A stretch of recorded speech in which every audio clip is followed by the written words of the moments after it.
No mês em que a Direção-Geral da Saúde faz 120 anos, a convidada do Sob Escuta é a diretora, Graça Freitas. Nasceu em Angola, queria ser agricultora. Gostava. Mas acabou por se tornar o rosto do combate aos vírus, dito assim de forma simplificada, aos surtos e uma das maiores defensoras da vacinação em Portugal. Doutora Graça Freitas, muito bem-vinda. A partir de agora está sob escuta. O Plano Nacional de Vacinação faz 54 anos. No último ano este plano foi alvo de um debate intenso por causa da inclusão ou não inclusão de 3 vacinas, a meningite B, o rotavírus e o HPV para os rapazes. Vamos começar por esta última e pergunto-lhe se já há resultados da análise de custo e efetividade do pedido, de que foi pedido pela Comissão Técnica de Vacinação da DGS. Em que ponto é que estamos? Muito bem, fez um belíssimo enquadramento.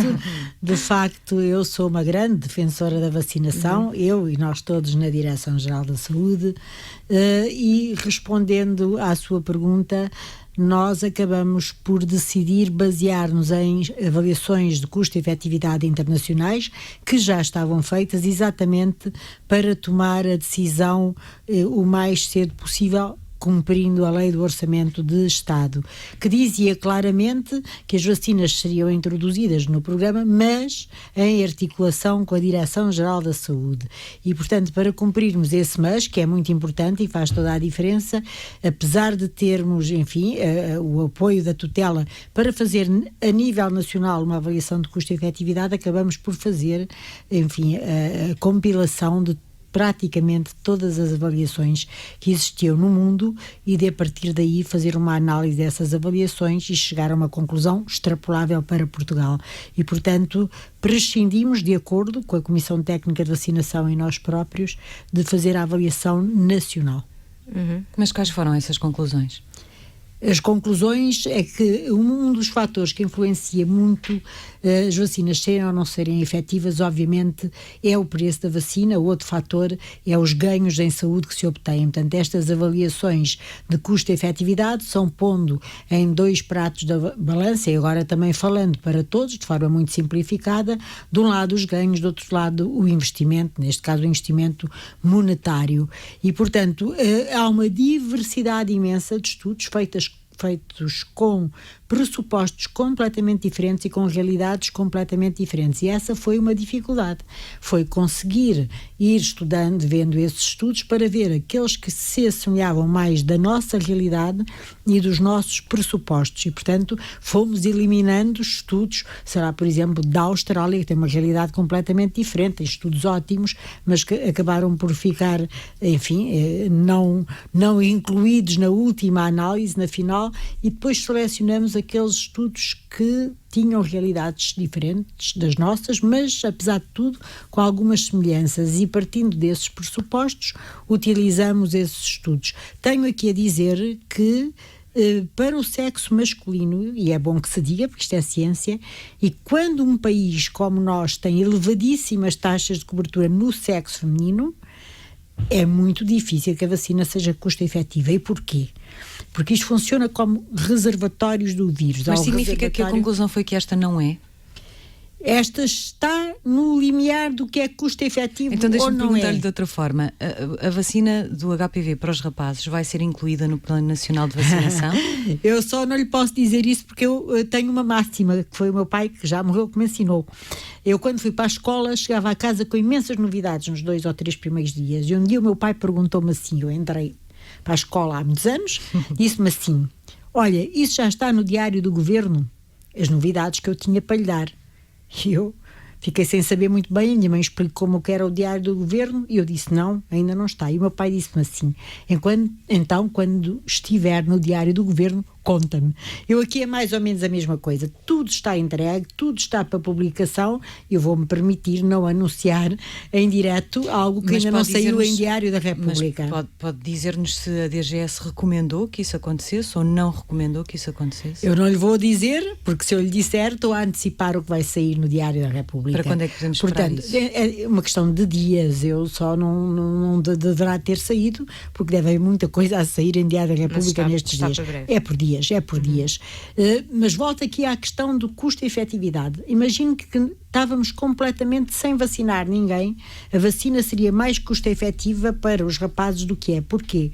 porque se eu já vacino as raparigas, o meu reservatório feminino não está a transmitir aos rapazes, e portanto há aqui imunidade cruzada ou imunidade de grupo, como quiserem, e portanto o benefício da vacinação dos rapazes é menor do que países que vacinam pouco as raparigas. Vai fazer-nos intuir que perante isso dificilmente esta recomendação seja de não pode fazer intuições, não diga o que eu não disse, não. Nós pesamos muitos prós e muitos contras, e como sabe, a Comissão Técnica é um órgão consultivo da Direção-Geral da Saúde, mas esse órgão consultivo tem um processo democrático de votação. Obviamente, a Direção-Geral é um órgão consultivo e é obrigada a aceitar, mas ouço-os com muito cuidado, e todas as pessoas que se pronunciam, votam e fundamentam o seu voto na melhor evidência científica disponível são consideradas, e portanto se fosse fácil, e era isto que eu vos queria dizer, já teríamos tomado a decisão há muito tempo, ou qualquer pessoa poderia tomar.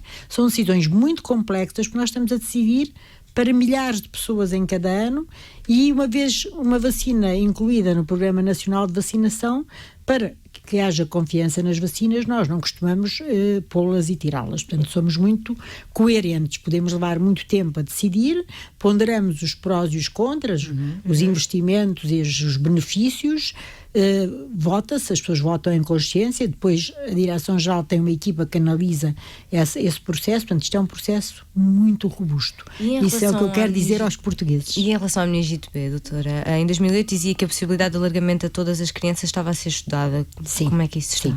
E é exatamente isso que também aconteceu, porque as vacinas estão no Programa Nacional de Vacinação em 3, modalidades, digamos, diferentes.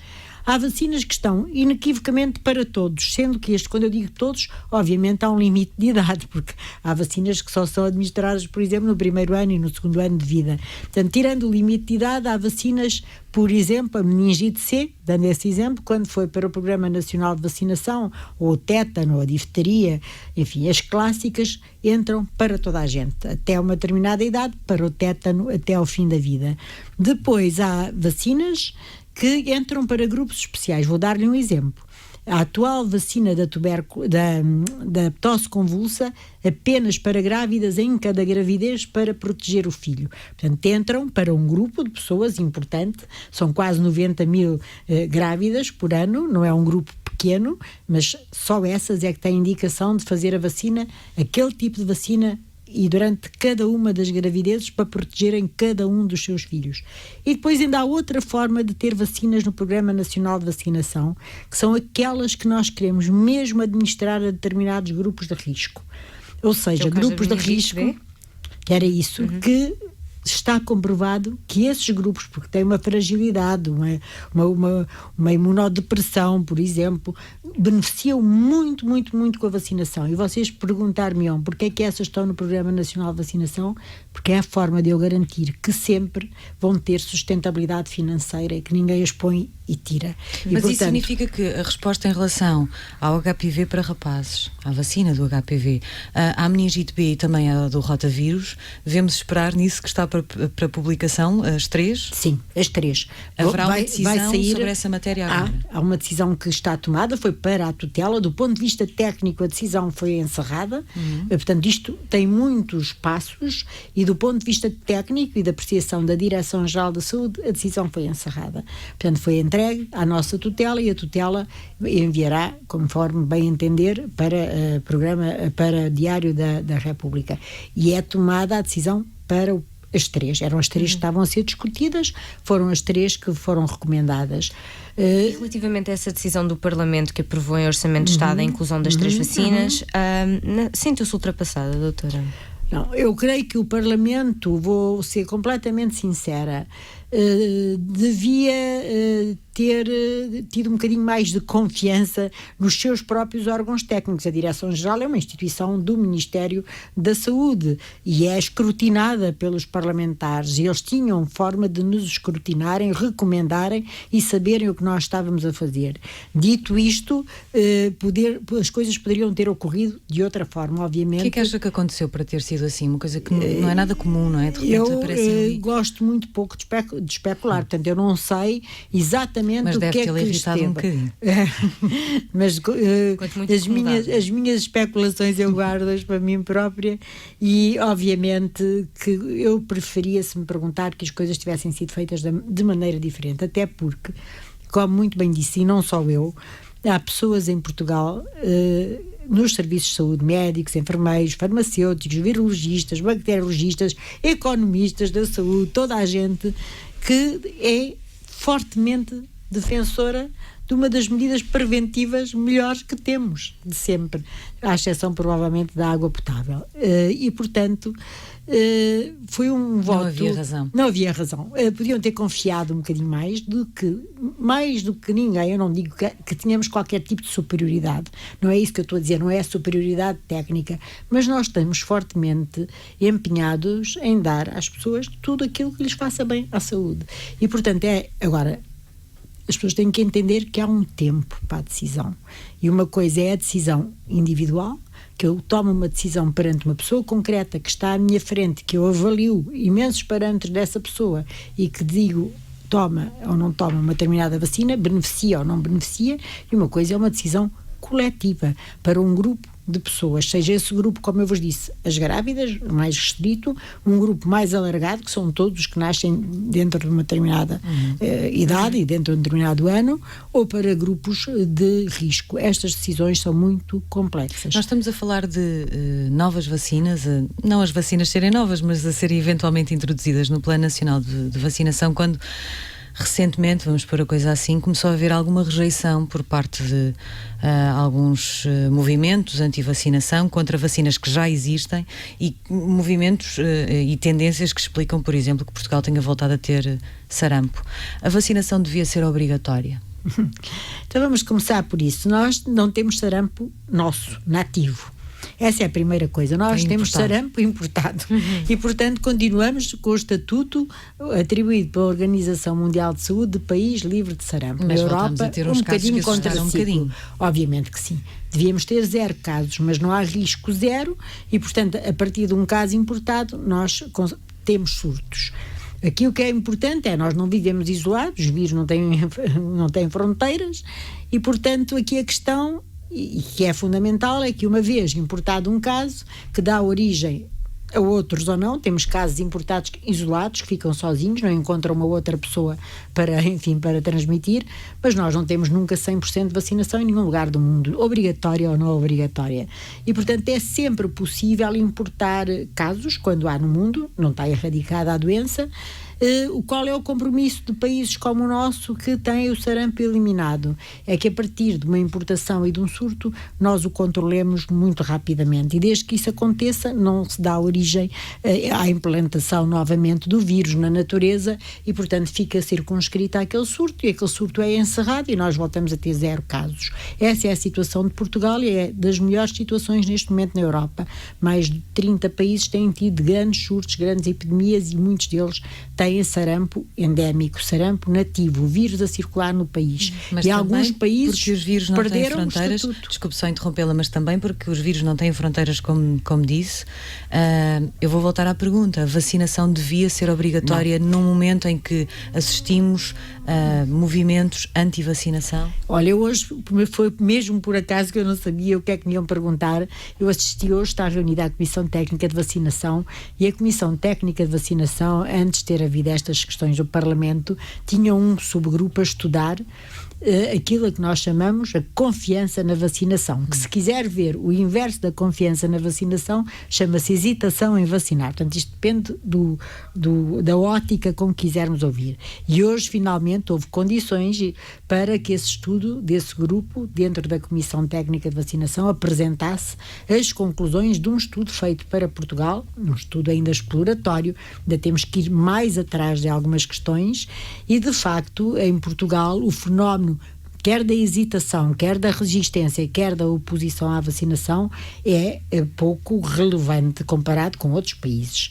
Dito isto, ele existe, não é 0, não há nunca nada que seja 0, ou quase nunca há nada que seja 0. Quando me fazem a questão de se é obrigatório, devia ser obrigatório, a primeira coisa que eu pergunto é, nos países onde é obrigatório, por acaso vacinam-se mais ou têm menos surtos? Não. Não é verdade, não basta ser obrigatório. Quer saber, antes do 25 de Abril, antes do Programa Nacional de Vacinação, 1962, em plena ditadura, há um decreto, uma lei, que tornou obrigatória 2 vacinas no nosso país. A vacina da difteria e a vacina do tétano, aliás, 3, e a da varíola, que entretanto foi erradicada. E nem por isso as pessoas deixavam de morrer de tétano, de morrer de difteria, porque não basta tornar uma vacina obrigatória. Isso significa que, da sua perspectiva, não é uma lei que vai mudar? Não. Da minha perspectiva, nós temos para com os nossos concidadãos um ato de responsabilidade, que é o ato de criarmos com eles uma relação de empatia e de informação sobre as vantagens e as desvantagens da vacinação, os riscos e os benefícios. E se nós recuarmos à época em que não havia vacinas, nós vamos perceber quão importante é a vacinação. Aqui a questão é que a memória é curta, que as gerações depois da época de vacinação em todo o mundo já estão a desaparecer e, portanto, as pessoas não se lembram do que era ter epidemias de paralisia infantil, epidemias de poliomielite com pessoas que ficavam para o resto da vida com uma paralisia dos membros inferiores e usavam próteses e tinham dificuldades em andar. Porquê é que nós não temos essas doenças? Exatamente porque vacinamos muito no passado. Agora digo-lhe uma coisa, garanto-lhe, isso aconteceu em vários países do mundo quando atravessaram grandes crises. Por exemplo, quando a União Soviética deixou de ser União Soviética e naqueles anos de transição houve grandes epidemias porque, de facto, as coberturas vacinais em países onde a vacinação era obrigatória não foram uma prioridade naquela altura e as pessoas voltaram a ter as doenças e muito. Portanto, aqui é uma questão de ter confiança nas vacinas e ter esta noção que a vacinação não é um fim.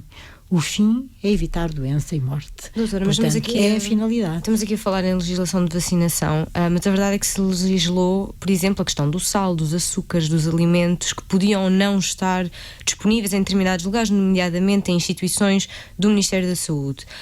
O que lhe pergunto é, onde é que está a linha que separa o que é do campo da saúde pública do que é campo da liberdade individual?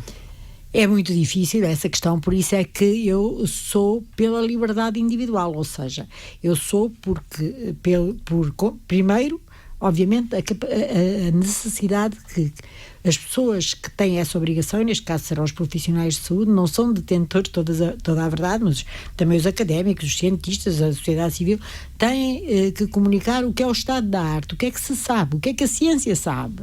É o que eu peço a alguém que me diga, neste momento, quando me dão um medicamento, o meu médico, eu espero que o meu médico saiba o estado da arte e que esteja a dar-me o melhor medicamento possível. E, portanto, temos de ter esta noção que estes aconselhamentos e esta informação e esta comunicação com o público em geral contemplam aquilo que se sabe à data, a melhor evidência científica disponível, o melhor estado da arte. Dito isto, desde que não se ponha em risco a vida de terceiros ou a saúde de terceiros, e aqui podemos ir novamente à vacinação, obviamente que há um campo de liberdade individual. Pois, mas é precisamente aí nessa questão das vacinas, não é? Quer dizer, podemos voltar a esta questão. No mesmo sentido, não devia também haver obstáculos à não vacinação, não é? Quer dizer, por exemplo, nas creches.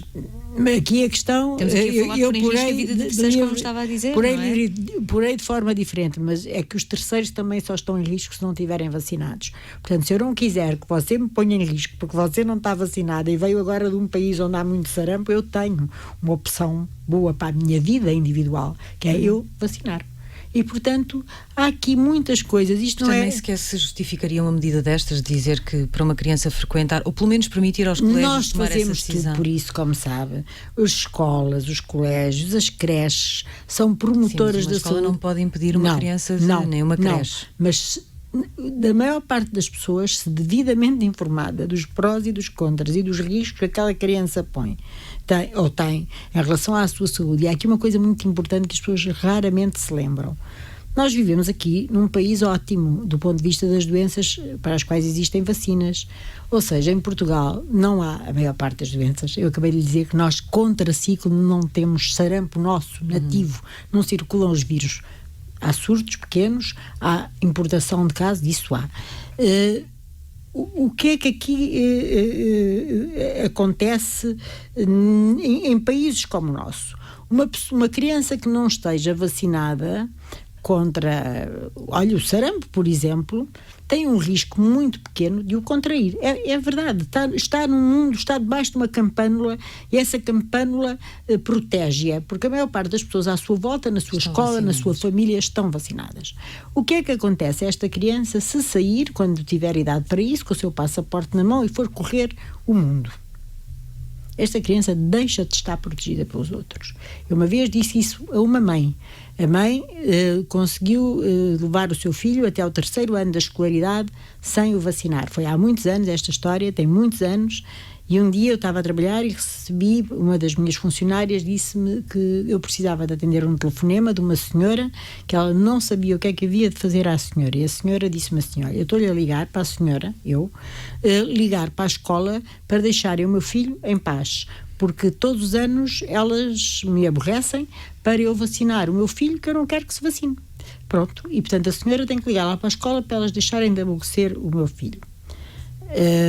Bem, isto não foi assim tão resumido, isto levou muito tempo, e eu às tantas disse à senhora: bem, olha, eu não vou fazer nenhum telefonema, esse é a sua prerrogativa, é o seu direito. A senhora até agora, ele já está no 3º ano e continua a frequentar a escolaridade, e a escola aceitou a sua opção. E, portanto, continua a falar com a escola, mas há uma coisa que eu lhe tenho que dizer, é que, de facto, no dia em que o seu filho sair para o mundo, olha, melhor dizer-lhe que ele pode apanhar hepatite B, se deitar com alguém que não está vacinado e que por acaso contraiu a doença, ou se utilizar algum produto. Pode contrair hepatite B, que, olha, em última análise pode dar um cancro do fígado daí a uns anos, um hepatoma. É por isso que nós vacinamos contra a hepatite B. Pode contrair sarampo, que aparentemente é uma doença benigna, mas que também mata por pneumonia, ou mata por encefalite, ou mata uns anos mais tarde até, porque há doenças subagudas em relação ao sarampo que acabam por ocorrer. E posso dizer-lhe todas as outras doenças que o seu filho pode apanhar num sítio onde não haja imunidade de grupo. Foi portanto, olha, de choque. dá-lhe o passaporte e dá-lhe esta informação toda. E pronto, olha, o que é que eu lhe posso dizer mais? E despedimos, e eu não voltei a falar no assunto, e passado uma semana a mesma funcionária disse-me: olha, temos outra vez aquela senhora, lembra-se de que tem o filho na escola e que não quer vacinar. O filho tem ao telefone e quer falar consigo. Eu pensei, bem, espero que a senhora não me vá pedir novamente para eu ligar para a escola, porque eu não vou ligar para a escola. Quer dizer, esse foi o pensamento com que eu fui atender o telefone. E, entretanto, cumprimentei, a senhora cumprimentou-me, e depois de eu lhe dizer bom dia, como está, ela disse-me: olha, estou bem, e é só para lhe dizer que vacinei o miúdo. Desligou-me o telefone. Foi tudo. Portanto, está a ver, é preciso não sermos fundamentalistas, dar informação às pessoas, falar dos riscos, ter a noção que um risco é o que eu tenho em Portugal, outro risco é o que eu tenho fora de Portugal, para doenças que aqui não existem. Não estamos a falar de ébola ou de coisas complicadas, estamos a falar de doenças habituais, que não são habituais na Europa, não são habituais em Portugal, mas existem em muitas partes do mundo. E, portanto, é este diálogo permanente que eu acho que nós devemos a todos os nossos concidadãos, que é dizer, de acordo com o estado da arte, o que se passa. E eu hoje ouvi uma coisa muito interessante, que quando se fala de vacinas as pessoas olham muito para o numerador, ou seja, vê aquele caso, ou os 2 casos, ou os 3 casos no mundo que terão corrido mal, provavelmente ou não, por uma vacina, e não vê os milhões e milhões e milhões e milhões de pessoas que estão no denominador. E, portanto, quando se fala em medidas de saúde pública de massa, como a vacinação, tem que se olhar para os milhões que não tiveram doenças, para os milhões que não morreram. E, eventualmente, depois, no numerador, estará alguém, porque eu volto a dizer, não há risco zero, que teve uma consequência adversa, um efeito adverso de uma vacina, porque não é risco zero. Mas não se pode olhar para o numerador e extrapolar para milhões de pessoas que não adoeceram.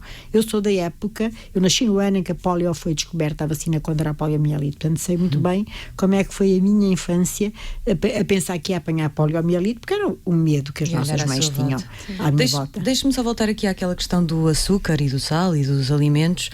No caso dos refrigerantes, os dados que foram disponibilizados pelo Governo apontam para uma queda no consumo das das bebidas com mais açúcar, depois de ter sido aplicado um imposto sobre essas bebidas, muito por causa de as próprias marcas terem reformulado os produtos que ofereciam ao mercado. Mas também há indicadores que mostram que a diminuição na quantidade de açúcar pode estar a ser compensada com outros ingredientes eventualmente nocivos para a saúde. Qual é o equilíbrio entre uma coisa e outra?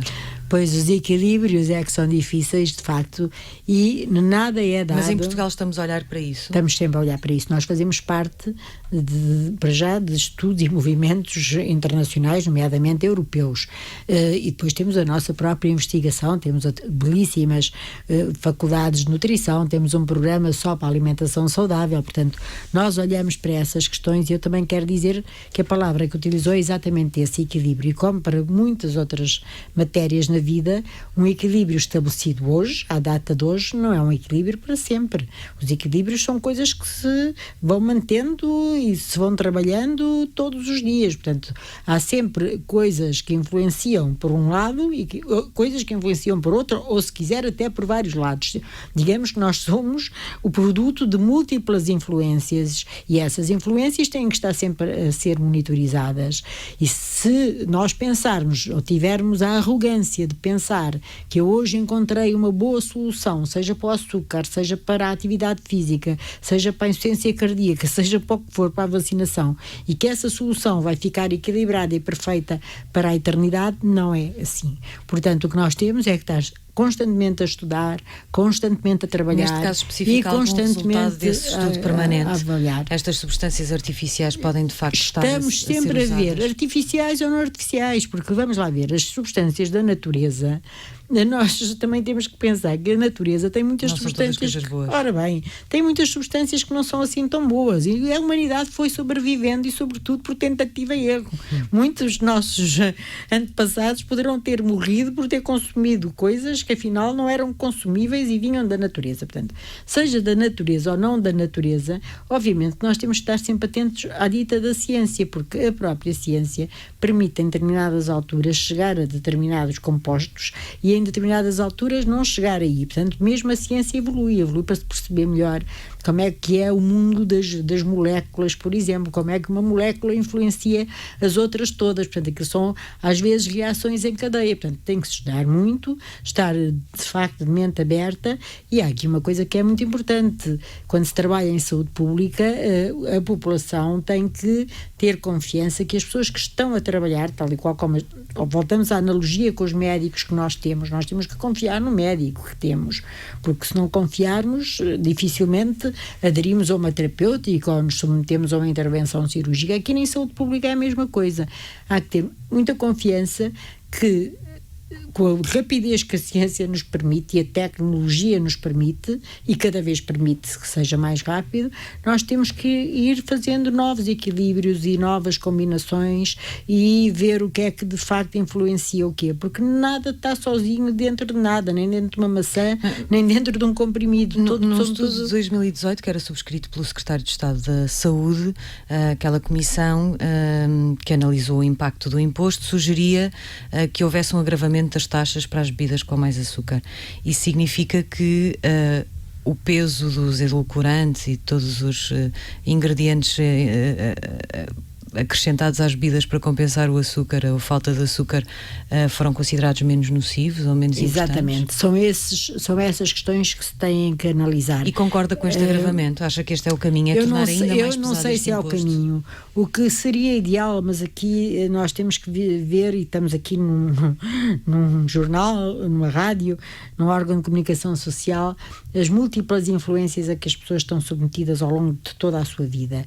Se quer que eu lhe diga o que seria o ideal, era nós termos, enfim, a oportunidade de dizer a cada cidadão: olhe, o que eu digo para as minhas netas, quer dizer, o melhor de tudo é de facto consumir água, por exemplo, beber água, é de facto o melhor, porque Mas mesmo isso não vai acontecer. Não vai. Não vão mas sim, mas entre isto e dar todos os dias refrigerantes aos filhos vai um mundo de diferença.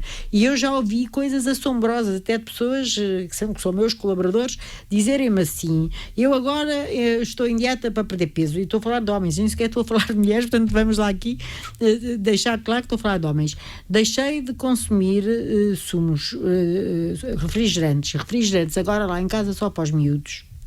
É uma coisa arrepiante, quer dizer, o próprio do pai, porque não quer ganhar peso, porque quer ficar melhor, porque se quer sentir melhor, retira os refrigerantes da sua alimentação. Mas não retira as crianças. Mas não retira as crianças. Ora, isto requer também aqui uma atitude um bocadinho diferente, quer dizer, o consumidor também tem que ser um consumidor esclarecido. Estavam a falar da liberdade de escolha. Em última análise, nós podemos escolher tudo, até coisas que são mesmo nocivas, mas temos que ter em atenção o que é que essa escolha vai ou não vai comprometer a minha qualidade de vida e, se quiser ainda ser mais drástica, a minha esperança de vida, porque no fim, pelo menos quando se está numa determinada idade, há uma frase célebre de um epidemiologista muito conhecido que dizia que a prevenção vale a pena, e fazer tudo o que pudermos em termos preventivos, que é melhor estar vivo e saudável que doente ou morto.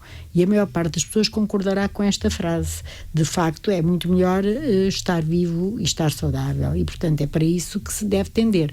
Agora, se me pergunta se sou extremista, não sou. Se acha que se deve respeitar a liberdade das pessoas, em última análise, sim. Tenho algumas dúvidas com as crianças, porque há medidas que, de facto, em relação às crianças, devem ser mais protecionistas, porque alguém está a decidir por elas. Tudo o que se puder fazer com conta, peso e medida, por exemplo, sou a favor da taxação, sou a favor de que a publicidade para as crianças, saiu também agora a lei, demos 60 dias para as pessoas se adaptarem à indústria, já tinham contratos de publicidade com os órgãos de comunicação social, mas muito bem, não, de tudo, das medidas, dos alimentos e das bebidas com açúcar, com sal em excesso, com gorduras em excesso, portanto haver aqui comedimento na publicidade para o público infantil e juvenil. Isso sim, acho que deve haver esse comedimento. Agora, estes equilíbrios vão-se fazendo, portanto não há uma única medida milagrosa de saúde pública, nem proibir, nem deixar de proibir. Portanto, são pequenas peças de um puzzle.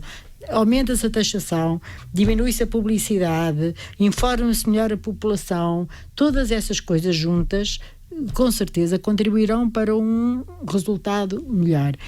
Medidas às vezes muito drásticas nem sempre resultam, podem ser contraproducentes. Agora, dito isto, concordo com as medidas da taxação, da diminuição da publicidade, mais informação, mais comunicação. É evidente que sim, e volto a dizer, sobretudo em relação às crianças, há que ter aqui uma atenção redobrada. Doutora, mudando aqui um bocadinho de assunto, relativamente à discussão em torno das alternativas aos cigarros tradicionais, tem sido muito intensa nos Estados Unidos, sobretudo por causa da sucessão de mortes eventualmente relacionadas com os cigarros eletrónicos. Qual é a posição da DGS sobre essa matéria? Nossa posição é muito clara. Nós estávamos virados para o paradigma que era o tabaco tradicional, os cigarros tradicionais e enfim, cachimbo ou charutos, mas essencialmente cigarros, e agora aparecem no mercado os novos produtos de tabaco, derivados do tabaco. E, como tudo o que aparece de novo, há um grau de incerteza em relação a isso. E, portanto, temos que ser, número 1, muito cautelosos. Número 2, não aceitar pacificamente aquilo que se diz que é uma estratégia de redução de danos. Porque as estratégias de redução de danos têm que ser controladas. Portanto, se eu deixo de fazer uma coisa que me faz muito mal e faço outra que aparentemente me faz menos mal, isto tem que ter uma base para se fazer. E depois tem aqui um efeito ainda mais complicado. Estes produtos, se passar muito a mensagem que são menos de risco, menos gravosos, menos maus para a saúde, levam ao aumento do consumo das gerações que não estão ainda a consumir e que nem sequer consumiam o tabaco tradicional. E, portanto, em vez de estarmos a reduzir o consumo, os novos consumidores de produtos derivados do tabaco, pode estar a acontecer o efeito perverso, digamos assim, que é eu ao dizer que tem menos risco, então muito mais gente diz, então se o risco é menor, eu vou começar a consumir. Portanto, há aqui muitas variáveis, mais uma vez, que têm que ser muito bem analisadas. Isso quer dizer que o problema está a ser estudado em pormenor pela DGS, quer dizer, diz que há uma série de falta de estudos sobre o tabaco aquecido e os que existem dão indicadores completamente opostos, não é? A DGS está a fazer um trabalho para perceber, afinal, quais são os efeitos, se são ou não nocivos, estão a fazer? Nós, neste momento, temos 3 mecanismos muito importantes que vamos utilizar os 3. Temos um Programa Nacional contra o Tabaco, somos a agência que em Portugal tem acesso aos químicos, à base de dados dos químicos da Europa, a ECA, portanto é uma base de dados que existe, é oficial e até é reservada, é confidencial, mas nós somos o órgão nacional que tem acesso a esses produtos, portanto nós conseguimos, através da visita a essa base, ver, enfim, a ficha técnica, digamos assim, de um novo produto do tabaco, de ir ver aqueles químicos, o que é que significam ou não significam, sendo que aqui depois há aquilo que eu lhe estava a dizer há bocadinho, estes químicos não estão lá isolados, sozinhos, eles interagem uns com os outros e, portanto, nada disto é estático. Portanto, temos que também ver um químico A e um químico B, se o A interfere sobre o B, se o B é que é nocivo e potencia o efeito do B, então o efeito do B pode ser muito mais nocivo do que à partida parece. E estamos ainda a equacionar mesmo a contratação de engenheiros químicos para nos ajudarem, porque isto é uma nova realidade. E ao contrário do tabaco que nós conhecíamos, clássico, que habitualmente levava muitos anos, enfim, a atuar para depois dar doença cardiovascular, doença pulmonar crónica obstrutiva, cancro pulmão, ou o que fosse, parece, não temos a certeza, temos que ser também muito rigorosos, que poderá haver aqui um efeito mais agudo. Portanto, a Direção-Geral está a apostar com a academia, com os estudos, com a nossa base dos químicos e, eventualmente, a ir mesmo fazer contratação em regime de prestação de serviços de engenheiros químicos que nos ajudem a perceber exatamente aquelas substâncias químicas, interagindo entre elas, o que é que podem provocar no final, porque, volto a dizer, as substâncias químicas não estão lá isoladas, portanto elas influenciam-se em cadeia. Então, mas acha que deviam ser proibidos alguns sabores, como por exemplo aconteceu nos Estados Unidos? Mesmo antes de ter esses resultados? A questão dos sabores é de facto muito problemática, porque induz uma procura. Exatamente, tornando o produto, em vez de ser neutro, torna-se aquele produto atrativo por via de outro mecanismo, ou da cor, ou do sabor, ou do formato, e portanto todas essas questões devem ser acauteladas e temos que as ver todas. Mas é difícil tomar uma decisão sem ter a sustentação científica. É sempre isso, é que as pessoas têm que também entender. Porque há sempre o risco que, quanto mais não seja metódico, estar a ser injusto para um determinado produto. Exatamente. E se eu quero ser rigorosa nos meus procedimentos, tem que ser rigorosa sempre. Não há rigor para o que é do meu interesse e rigor para o que não há. Não há. Tem que haver essa sustentabilidade, como muito bem disse, da ciência. Obviamente, há a data em que essa ciência é analisada. Se me dissesse daqui a 20 ou 30 anos vai ser igual, não sei. Mas à data, nós temos que viver com a evidência científica que temos, com os dados que temos e observá-los o melhor possível e medi-los o melhor possível e tomar decisões baseadas na evidência. É para isso que nós somos profissionais de saúde com responsabilidade na saúde individual e na saúde pública, de facto, para ver a melhor evidência disponível à data. E há matérias muito complexas. Eu sei que parece pouco, mas nós estamos no outono. O que significa que está quase aí o inverno, e inverno, presumo eu, que para a Direção-Geral de Saúde é sempre aquele momento em que se puxam as armas todas e se chama toda a gente. Como é que a DGS, por causa da gripe e da mortalidade que normalmente lhe está associada, como é que a DGS está a planear os próximos meses? Exatamente. Nós já temos um plano que se chama só de saúde sazonal, em que já está só reduzida a 2 estações, que é o módulo de verão e o módulo de inverno, já tiramos lá as do meio, sendo é ótimo que viver em Portugal da primavera e no outono. É verdade, é verdade. Nos preocupar com as estações. Mas, e que ainda por cima, quando acaba oficialmente o verão, às vezes ainda estão temperaturas altas e deslizam, portanto os problemas do verão prolongam-se para o inverno, sendo que nós começamos mais ou menos, pelo menos com 9 meses de antecedência, a preparar cada uma das estações. Portanto, em relação, disse muito bem, pôs aqui a questão toda, é que de facto em todo o mundo se adoece e se morre mais no inverno. É assim, portanto, nós no inverno, o nosso corpo, o nosso organismo está sujeito a um stress que não está sujeito no resto do ano, por via do frio diretamente, das temperaturas baixas, por via dos micro-organismos que circulam mais nessa estação, portanto, por via da descompensação das doenças crónicas que as pessoas têm, e portanto temos mesmo que nos preparar a sério para o inverno. E a nossa grande aposta sempre, a nossa grande medida, como sabe, é na campanha da vacinação contra a gripe. Depois temos outros mecanismos. As pessoas, muito por causa disso, habituaram-se a ouvir falar em estirpes, e vacinas para umas e vacinas para outras, e como elas passam de um ano para o outro. Está a haver alguma cultura neste momento. É verdade. Há 10 anos falar disto também há culpa de termos muita gripe, também é verdade. Não, mas foi de se ter falado, isso entrou no dicionário, na conversa, e bem, a e bem. A vacina deste ano combate alguma estirpe específica? Qual é a vacina deste ano? Sempre. Este ano há uma diferença, de facto, nas vacinas que estão a ser comercializadas na Europa.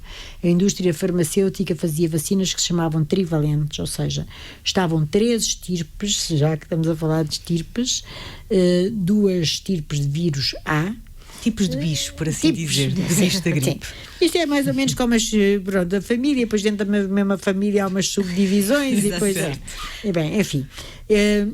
E havia, as vacinas tinham as 3 estirpes que, vendo bem a isso, são tipos de vírus A e tipos de vírus B. Portanto, havia sempre 2 A e 1 B. Isso baseado em quê? Numa probabilidade, que é a probabilidade que determinados vírus têm de circular numa determinada época. E isso é visto porque há uma rede mundial que não faz mais nada senão observar vírus. E observa os vírus da gripe, chama-se mesmo Rede Mundial para os Vírus da Gripe, foi criada em 1953. E, portanto, observa os que circularam no hemisfério norte, depois os que circulam no hemisfério sul, que se supõe que vão circular outra vez no hemisfério norte ou não. Quando há e a vacina é preparada e construída com base nesta probabilidade de circulação. É a Organização Mundial de Saúde que decide, com todos os fabricantes das vacinas, a composição. Não é uma coisa livre. Ou seja, não é uma farmacêutica que decide que tem uma composição, não. Certo. A Organização Mundial de Saúde calcula a probabilidade com os cientistas da circulação de um determinado vírus. E quanto maior for a concordância da vacina, dos vírus que estão dentro da vacina, com os vírus que estão na natureza nesse inverno, melhor é a vacina, obviamente. Porque e a deste ano como é que é? A concordância não sabemos. O que este ano nós sabemos, não sabemos porquê. Este ano há uma coisa nova. A indústria farmacêutica foi ao conteúdo da vacina e pôs lá um novo vírus, outra estirpe B. Portanto, neste momento temos 2 Bs e 2 As. Okay. Aumentou a abrangência, portanto, a probabilidade de haver concordância entre a vacina e os vírus que estão em circulação é maior. Exatamente. Dito isto, ninguém sabe, até saírem os primeiros pode não se acertar, porque eles sofrem mutações todos os anos, e já que nos estão a ouvir, os vírus não se reproduzem, replicam-se. Há vírus que é como se a fotocópia fosse diferente ligeiramente de uma para a outra. Portanto, isso faz com que a vacina são assim. Exatamente. Se não só levávamos a vacina uma vez, como para as outras doenças, e ficávamos vacinados. Os vírus da poliomielite, para a sorte da humanidade, são extremamente estáveis. Ou seja, não têm estas mutações tão rápidas. Os da gripe, não. Então, a possibilidade de uma pandemia de gripe torna-se assunto de forma mais ou menos regular, não é? Volta e meia. Sim, volta e meia fala-se no assunto. Aquilo que eu lhe pergunto é se Portugal está preparado para esse cenário ou para qualquer pandemia. A pergunta é boa e voltamos à probabilidade. De facto, 2, 3, 4 vezes por século, estes vírus da gripe não sofrem uma mutação pequenina, sofrem uma grande mutação. E quando sofrem uma grande mutação, ninguém está imunizado, nem os que se vacinaram, nem os que já apanharam gripe antes, e aí são as pandemias. Como é que é as da gripe ou quaisquer outras? Por exemplo, a da gripe, nós falamos muito na gripe espanhola, que em 1918 matou 60 mil portugueses. Imagino que foi o maior flagelo de sempre da população portuguesa. 60 mil pessoas morreram por uma epidemia de gripe. E em todo o mundo foi assim. Morreram milhões e milhões e milhões de pessoas. Obviamente aqui deve ter havido a conjugação de 2 fatores. Por um lado, o vírus, que devia ser agressivo, calculamos nós, e era, sabe-se disso hoje, e por outro lado as más condições também geossanitárias e as condições de vida e tudo isto. Dito isto, nós já tivemos uma pandemia este século, foi uma pandemia extremamente benigna, porque o vírus não era de facto um vírus de grande agressividade, não dava doença grave, propagava-se facilmente, obviamente, nós não tínhamos grande imunidade, teve uma característica diferente porque ele afetou pessoas novas, afetou grávidas, afetou pessoas obesas, mas ainda relativamente novas. Parece que haveria aqui uma proteção, que os mais velhos teriam já tido contato com algum tipo de vírus no passado parecido e, portanto, estariam mais imunizados de alguma maneira, exatamente. E aprendemos também que temos que estar preparados para o pior e esperar o melhor, que foi o que aconteceu com essa pandemia. Mas estávamos tão preparados. Esperar o melhor não chega. Não chega. Temos que fazer 3 coisas muito importantes, que é a preparação. Estar preparados sempre. Estamos? Tentamos estar. Vamos estando, é como eu gosto de dizer, porque é o que eu lhe digo. Também não pode ser por uma exemplo, coisa com as rígida. febres hemorrágicas, vou dizer-lhe, com as febres hemorrágicas, o ébola e tudo isso, o que evoluíram, por exemplo, os fatos e as medidas de contenção e a forma como se põe e isola um doente nos últimos 3 ou 4 anos, não faz nem ideia. Portanto, Muito por força do surto fortíssimo. é evidente de ébola em África, muito por força de terem vindo casos também para a Europa e para os Estados Unidos, e portanto é possível hoje ter formas de equipamento e de acesso a doentes que tenham ébola que não era há 4 ou 5 anos. Portanto, esta preparação, que também passa por equipamentos, também passa por serviços, passa por tudo isto, também vai variando de época para época. Portanto, a preparação é importantíssima. A questão da prontidão, ou seja, de nós estarmos alerta sempre, os médicos, os enfermeiros, os profissionais de saúde e o público em geral, para dar alertas de saúde, para identificar, porque quanto mais depressa nós identificarmos, mais depressa nós atuamos, é possível. Portanto, esta noção que muitas vezes não temos, mas que os nossos profissionais de saúde têm que ter de prontidão, de estar alerta para isto. E vou-lhe dizer, por exemplo, em relação à prontidão e estas emergências, às febres hemorrágicas, ao ébola, há uma linha médica exclusiva para isso. Portanto, os médicos que vejam um caso suspeito ou que imaginem que é suspeito de uma destas doenças são sempre atendidos por um médico que trabalha com a DGS, com a Direção-Geral de Saúde, neste caso até são médicos mesmo nossos que atendem e que fazem a primeira triagem para ver se o caso é ou não é. E depois, obviamente, aquilo que nós chamamos as medidas de contenção ou as medidas de resposta, que é, se eu estou preparada, se eu tenho mecanismos de prontidão, se eu detecto uma coisa, eu tenho que saber o que é que vou fazer. Em cada momento, mais uma vez, isto é uma construção. Se me perguntar se eu estou perfeitamente preparada, não estou eu, nem está ninguém em nenhum lado do mundo. Nem nos Estados Unidos, nem na Alemanha, nem em França, nem em Itália, porque temos as linhas gerais, já aprendemos muito com as pandemias, epidemias e crises do passado, mas cada uma tem as suas características, e eu que estou há muitos anos na Direção-Geral e que comecei quase com uma epidemia grave, foi chamada, já toda a gente se esqueceu, mas no final do século passado, portanto há 20 e qualquer coisa anos, houve a célebre gripe das galinhas de Hong Kong, que morreu muita gente em Hong Kong com um vírus que não é um vírus humano, era um vírus aviário e que passou a barreira das espécies e se adaptou e infectou e matou pessoas. E portanto, nós nessa altura eu trabalhei no primeiro plano de contingência que fizemos de preparação. A partir daí já fiz muitos, já trabalhei muitas vezes em epidemias e em surtos, sozinha ou acompanhada, não interessa. E cada um deles é um desafio diferente, e há sempre ali uma fase em que nós achamos que está tudo a funcionar totalmente e que temos que fazer adaptações e que temos que também fazer as adaptações de acordo com o vírus ou com a bactéria ou com as características da doença, porque, como lhe disse, na pandemia que nós tivemos em 2009, até estávamos preparados para um grau de agressividade muito maior do que aquele que surgiu e tivemos que fazer, não um upgrade, mas um downgrade das medidas. E também não é fácil fazer downgrades, nem é fácil explicar às pessoas porque afinal vinha aqui uma coisa terrível. Ora bem, porque era o nosso seguro, eu digo sempre, gastou-se porque era um seguro, era o nosso seguro de vida. Eu faço seguros cada vez que viajo, então. E espero que nunca na minha vida ative nenhum seguro, porque não tenho mesmo vontade de os ativar. Portanto, estas coisas, quando as pessoas dizem mas gastaram muito dinheiro, gastamos, se fosse necessário, tínhamos ali o nosso seguro de vida, sim. Eu estava a ouvi-la falar sobre a questão da prontidão e do alerta, que está muito na mão dos profissionais de saúde. A DGS faz 120 anos este mês, o Serviço Nacional de Saúde fez 40 anos, também agora, e isto numa altura em que o setor da saúde é alvo de muitas críticas dos utentes, dos próprios profissionais. As pessoas têm razões para estarem preocupadas sobre colocarem a saúde delas nas mãos do Serviço Nacional de Saúde e da saúde em Portugal. O Serviço Nacional de Saúde permitiu-nos uma coisa muito importante. Permitiu-nos ganhar 10 anos de esperança de vida.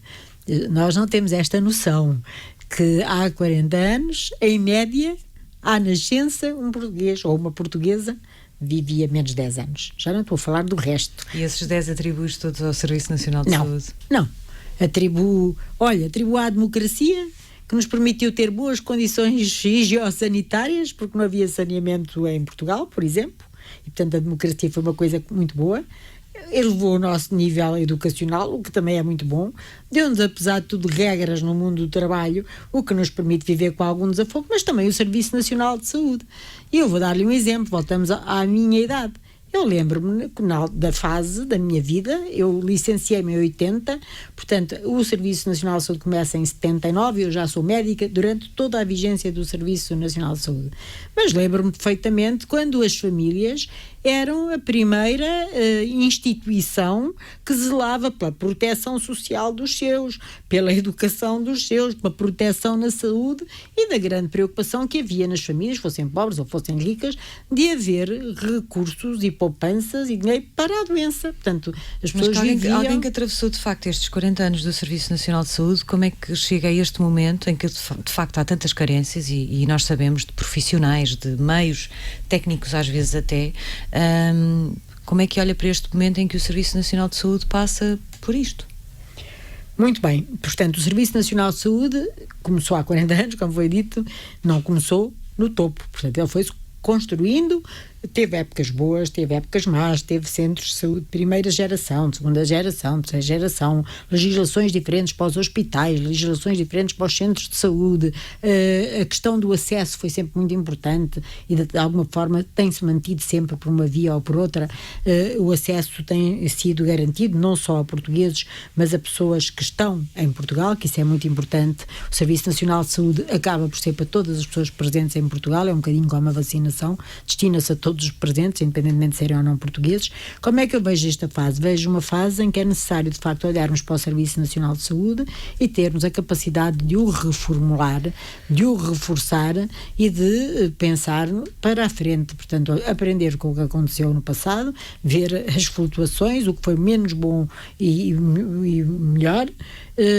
E, obviamente, o Serviço Nacional de Saúde carece de uma reformulação, de um olhar diferente, de uma reorganização, de outro tipo de investimento, não só em recursos humanos, mas mesmo a composição desses recursos humanos terá que se ir adaptando às novas realidades e, portanto, eu vejo o futuro do Serviço Nacional de Saúde como um grande desafio, sobretudo na garantia de uma coisa muito importante, que é que pelo menos os portugueses tenham o direito, que já tiveram nestes últimos 40 anos, de acesso a cuidados de saúde que tenham, enfim, sejam adequados, nem de mais nem de menos. Também não quero receber cuidados nem ninguém a mais do que aqueles que necessito, que sejam efetivos, portanto, que evitem doença ou morte prematura, que tenham qualidade, que sejam seguros e que sejam humanizados. Quando fala em reformulação do Serviço Nacional de Saúde, pensa em quê?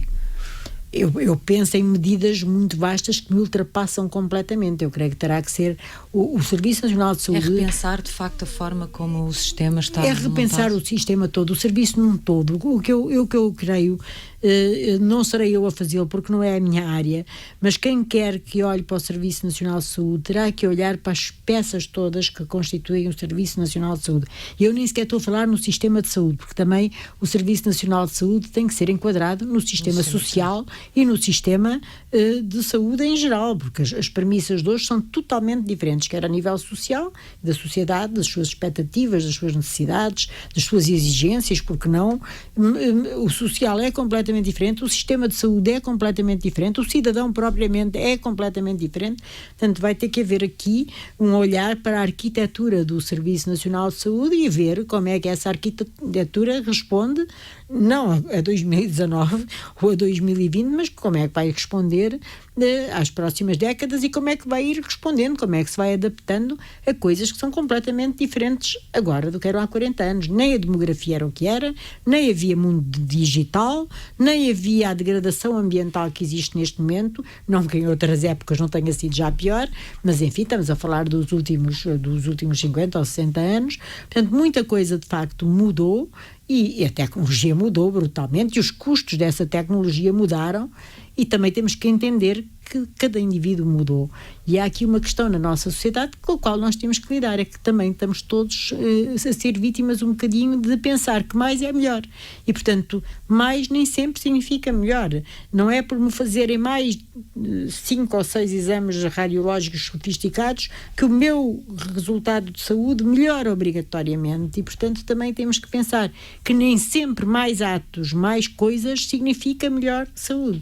E, portanto, mas isto é uma coisa que não são os médicos sozinhos que vão fazer, nem os políticos sozinhos. Isto é um movimento que se faz também muito com os cidadãos, com a sociedade civil e dentro do sistema de saúde. Portanto, o Serviço Nacional de Saúde é uma peça do sistema de saúde. A peça que mais democraticamente permita que todos nós tenhamos acesso a cuidados e a medidas preventivas dentro do nosso país. E, portanto, isso acho que é um primado que temos que zelar. Mas estamos aqui a falar dos 40 anos do Serviço Nacional de Saúde, nos 120 anos da DGS.